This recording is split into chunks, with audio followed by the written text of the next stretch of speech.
Hello and welcome to Healthy Canadians Behind the Science, where we get science-specific about the health topics that matter to all of us living in Canada. I'm your host, Madeline Poplett. Ever since our childhoods, we've heard how it's important to go to the dentist for regular checkups and to brush and floss your teeth to make sure they stay squeaky clean and hopefully free of cavities. Well, what if it turns out that your oral health habits can also have a direct impact on your overall health and could actually play a part in preventing serious health conditions such as diabetes or even stroke and cardiovascular disease? Last week, Megan spoke with Lisette Dufour, Senior Oral Health Advisor with Health Canada's Dental Care Task Force and a dental hygienist with over 40 years of experience, about the importance of oral health throughout our lifetime. Today, Lisette is back to talk about some of the connections between oral health and our overall physical health and wellness. We'll dig into all of that in a moment, but first, a word from us. Healthy Canadians is brought to you by Health Canada and the Public Health Agency of Canada. We aim to give you information and perspectives about the health topics that matter to all of us living in Canada. Just a heads up that what we discuss here won't always reflect the official positions and policies of the Government of Canada, but that's okay. These are conversations, not news releases. Hello, Lisette. Last week, you chatted with Megan about oral health, lots of great information there. And I think that when people in Canada think about oral health, they're not really thinking about overall health, but it appears that there is actually quite a link between the two. So I don't know if that's something you want to speak to today. I'm interested to learn because it's not normally an association that I make. Absolutely, because for so long, oral health, so the mouth has never been placed in the actual body. I think it's time now that we look at the science. And as far as the science goes, it's actually demonstrating that there's quite a lot of links with the oral health or the health conditions that we can have and poor oral health, right? So if you do suffer from gum disease, the advanced and the severe, so we call it periodontal disease. Okay. So it's a big jargon to say like I've the heard severe that gum in disease. a commercial, maybe. Have. Well, that's good. But you're So saying gum disease is a good way to say gum that. disease can have actually a more mild sense see. to it, which is reversible. So if you have gingivitis, for say, it's gums that bleeds, they get puffy. You brush, you get rid of the plaque, and it gets better. That's Okay. reversible. So the problem is that as it gets deeper and it goes and it infects the tooth, the tissues surrounding your tooth, and you start losing the bone that's holding your tooth, that's irreversible. I see. So that's why we call it's gum disease, but it's more the moderate and severe stage of it. So that's the one that I'm talking about right now. Okay.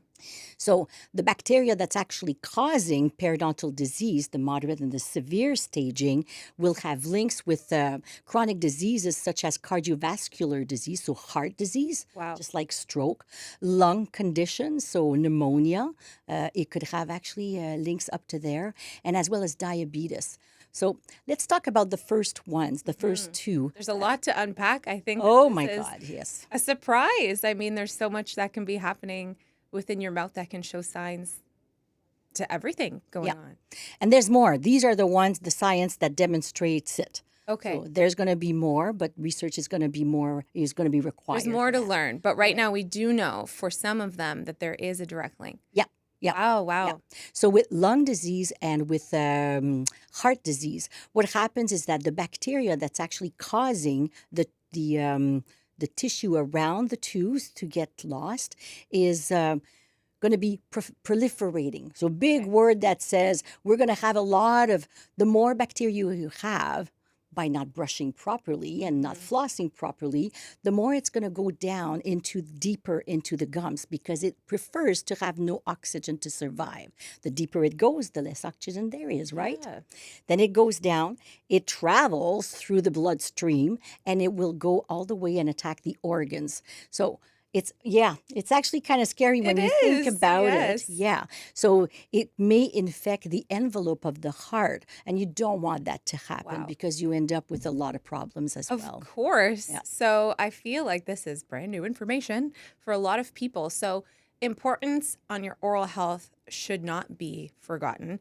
I would imagine that in your life, in your working life, have you encountered situations where during an oral exam, or maybe a colleague during an oral exam has seen signs of potential problems that could lead to overall health issues? Absolutely. Okay. One that has a bidirectional link is diabetes as well. So you will have a hard time controlling your diabetes if you suffer from gum disease, right? Really? But both of them, I'm going to have a hard time controlling my gum disease if I cannot control my diabetes. So it's very important that when you go see your health professional, that you actually state that you have diabetes. But 50% of the people don't even know that they Yes. have diabetes. So it's important to ensure that there are some signs that can actually tell us the breath sometimes has a kind of smell that's very distinguished if you have diabetes.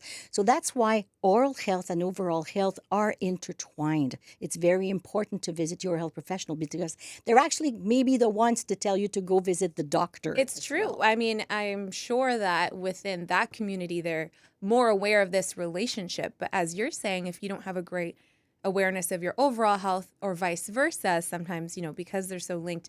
So do you feel like there's been times where you've said to someone, hey, we're mid-exam, but I'm noticing that there may be something to do with this checkup that indicates a further issue, like a cardiovascular issue, for example? Have you seen instances of that?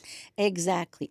When you actually come and visit the oral health professional, our job is to ensure that we have a good write-up of your medical history. Okay. As part of medical history, we have to take all the medications that you're taking, but we also take the blood pressure.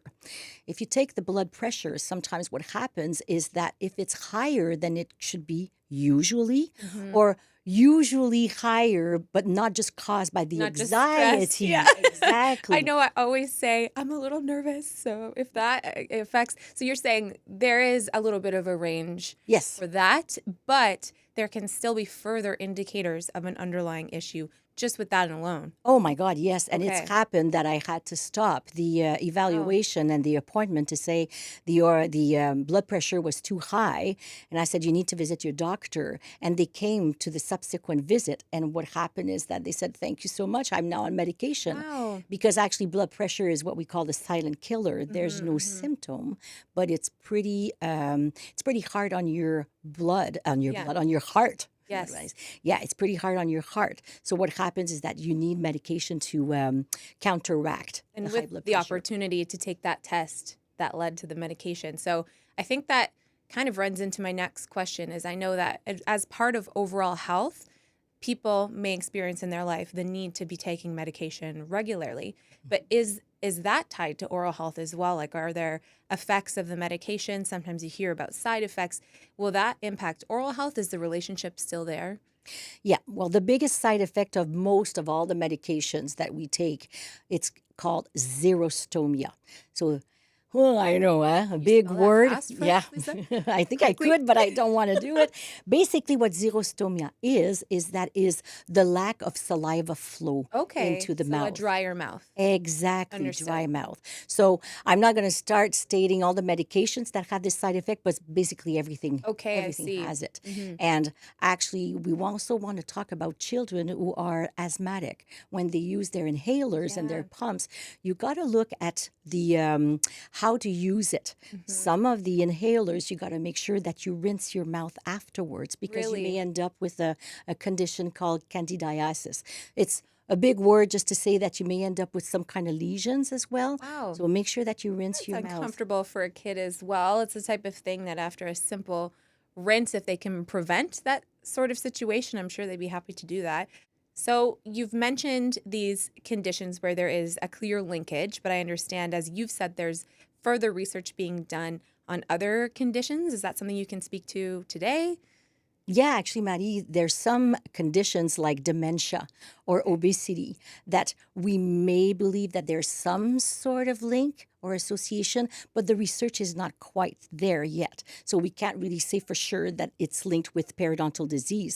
And that's why Statistics Canada is now going across the country and they're collecting data on health. Okay.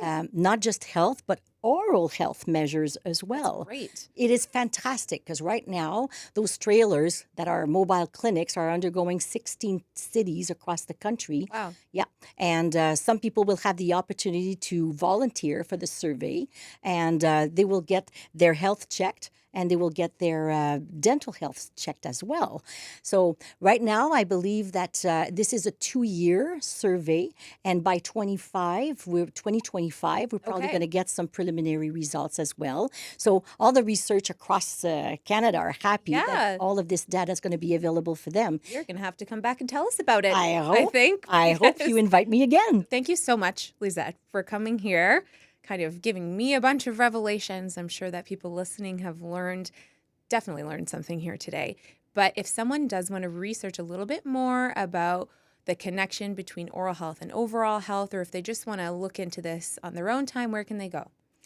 Well, actually, one link I can provide them is under the Government of Canada website. Okay. You could just use the keywords oral health and it will bring you to our oral health web page. There's a few pages on how to take care of your teeth and how to care for other people's teeth if you're a caregiver, let's say.